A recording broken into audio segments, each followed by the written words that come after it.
अपनी ही पार्टी में अकेले पड़ गए विक्रमादित्य सिंह। क्या अब इन्हें भाजपा में चले जाना चाहिए? दो मंत्रियों ने किया विक्रमादित्य सिंह के बयान से किनारा और जिस डिप्टी सीएम के कंधे पर रखकर बंदूक चलाई थी, उन्होंने भी पल्ला झाड़ लिया। हम उप मुख्यमंत्री हिमाचल के मंडी के अभिभाषण से सहमत हैं। कुछ यूपी बिहार के आला आईएएस आईपीएस अधिकारी हिमाचल में हिमाचलियत की धज्जियां उड़ा रहे हैं। इन अफसरों को हिमाचल से ज्यादा कोई सरोकार नहीं है। समय रहते हुए उनसे निपटने की आवश्यकता है, नहीं तो हिमाचल के हित निपट जाएंगे। हम बाहर के राज्य के अधिकारियों का पूर्णतः सम्मान करते हैं, पर उन्हें हिमाचली अधिकारियों से सीख लेने की आवश्यकता है। हिमाचल के हित के साथ समझौता बर्दाश्त नहीं किया जाएगा। जब तक हिमाचल में हो, हिमाचल के लोगों की सेवा करो, शासक बनने की गलती ना करें। यह विक्रमादित्य सिंह का वो बयान है जो इस वक्त हिमाचल कांग्रेस के अंदर खलबली मचा रहा है। पीडब्ल्यूडी मिनिस्टर विक्रमादित्य सिंह ने अपने इस बयान में अफसरशाही को निशाने पर लिया था और खास तौर से उन अधिकारियों को जो यूपी बिहार के रहने वाले हैं। अब ऐसा पहली बार नहीं है जब हिमाचल कांग्रेस का नेता, सरकार से जुड़ा कोई व्यक्ति अफसरशाही पर निशाना साध रहा हो।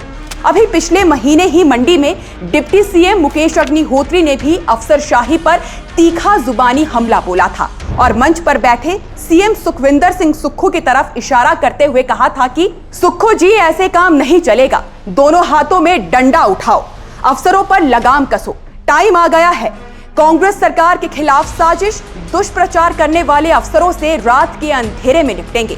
साजिश रचने वाले अफसर निपटे जाएंगे, रात के अंधेरे में निपट देंगे इनको। सुक्खू जी से भी कहना चाहता हूं, ऐसे काम नहीं चलेगा, ऐसे काम नहीं चलेगा। अगर निपटना है, अगर ऐसे लोगों को निपटना है तो दोनों हाथों से निपट दो।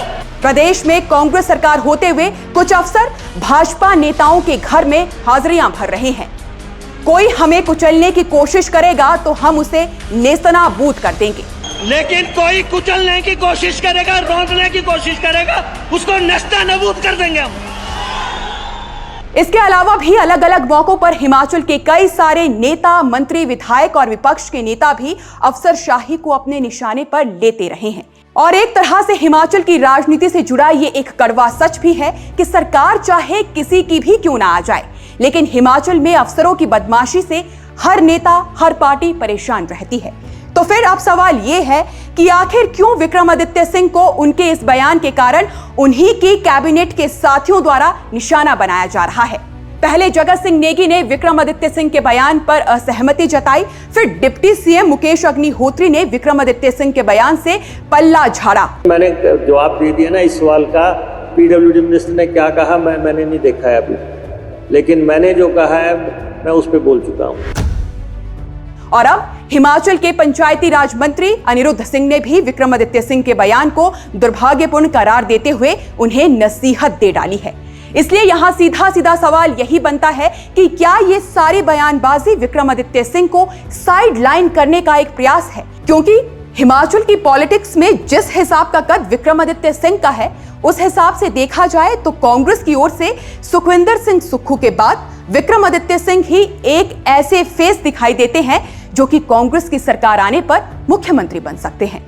क्योंकि विक्रमादित्य सिंह की लोकप्रियता, उनका राजनीति करने का तरीका, पिता से मिली विरासत और विपक्ष में रहकर भी केंद्र के साथ परस्पर संबंध बनाए रखने की कला विक्रमादित्य सिंह में कांग्रेस के अन्य नेताओं की तुलना में कहीं ज्यादा बेहतर है। और शायद यही सब कारण है इन सारे विवाद का। इसलिए आज के इस वीडियो में हम हिमाचल की राजनीति में मचे इसी घमासान को समझने का प्रयास करेंगे और आपको बताएंगे हिमाचल कांग्रेस के अंदर खाते में चल रहे इस कलह की पूरी सच्चाई। इसलिए आप ये पूरा वीडियो जरूर देखिएगा।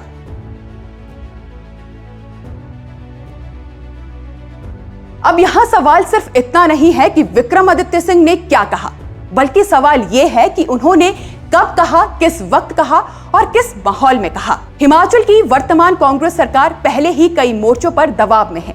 आर्थिक हालात, केंद्र से फंड का टकराव, आपदा के बाद पुनर्वास की सुस्त रफ्तार और इन सब के बीच अफसरशाही बनाम सियासत की पुरानी जंग। ऐसे माहौल में जब कोई मंत्री खुलकर ये कह देता है कि केंद्र से आने वाले पैसों में बंदरबाट नहीं होनी चाहिए, तो ये महज एक बयान नहीं रहता, ये सीधे सीधे सिस्टम के भीतर बैठे ताकतवर लोगों के लिए एक चेतावनी बन जाता है।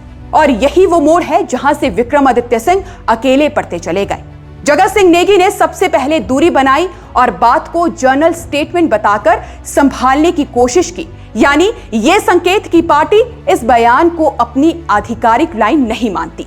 इसके बाद डिप्टी सीएम मुकेश अग्निहोत्री, जिनके बयान का सहारा लेकर विक्रमादित्य सिंह ने अपनी पोस्ट लिखी थी, वही मुकेश अग्निहोत्री भी पीछे हटते नजर आए और कह दिया कि हर बयान को उसके पूरे संदर्भ में समझना चाहिए, यानी साफ संदेश। हमने जो कहा था वो अलग था और आपने जो लिखा वो आपकी अपनी जिम्मेदारी है।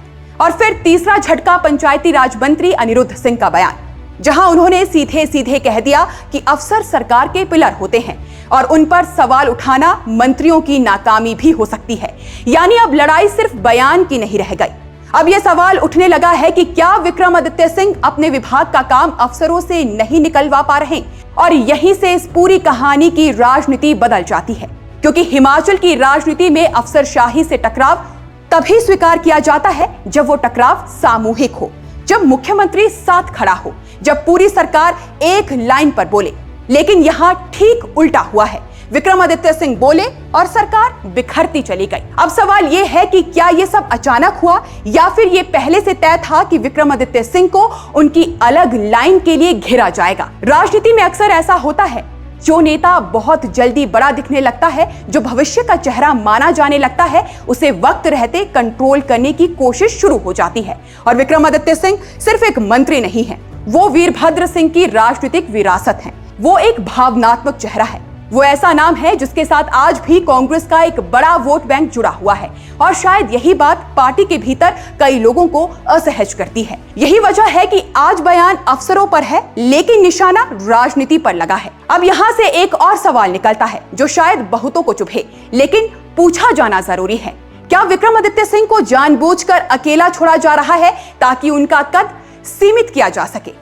क्या ये संदेश दिया जा रहा है कि लाइन से हटोगे तो पार्टी साथ नहीं देगी? और इसी सवाल के साथ भाजपा वाला एंगल भी अपने आप सामने आता है, क्योंकि हिमाचल की राजनीति में जब भी कांग्रेस के भीतर कोई बड़ा नेता अकेला पड़ता है तो चर्चाएं शुरू हो जाती है कि क्या वो पाला बदल सकता है। हालांकि अभी विक्रमादित्य सिंह की तरफ से ऐसा कोई संकेत नहीं है, और इससे पहले भी जब ऐसी बातें उठी थी, उन्होंने खुद को कांग्रेस का सच्चा सिपाही बताते हुए हमेशा पार्टी के साथ रहने की बात कही। लेकिन जिस तरह से उनके बयान पर पार्टी के भीतर ही घेराबंदी हुई, वो आने वाले वक्त के लिए कई संकेत जरूर छोड़ती है। बहरहाल अभी इतना तो तय है कि ये विवाद सिर्फ अफसरों का नहीं, ये सत्ता के संतुलन का है, ये भविष्य की राजनीति का है। और सवाल इस बात का है कि हिमाचल कांग्रेस में अगला बड़ा चेहरा कौन होगा और कौन नहीं।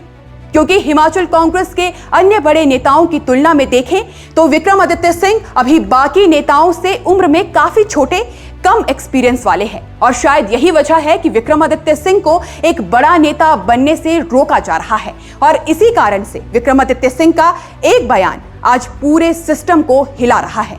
बाकी अब इस मामले में यह देखना अहम है कि क्या मुख्यमंत्री सुखविंदर सिंह सुक्खू इस पूरे विवाद पर कोई स्पष्ट लाइन देते हैं, या फिर ये मामला यूं ही विक्रमादित्य सिंह को घेरने का औजार बनकर खत्म हो जाएगा। अब इस पूरे मामले पर आप दर्शकों की क्या राय है, हमें कमेंट सेक्शन में जरूर बताइएगा। अभी फिलहाल बस इतना ही। नमस्कार।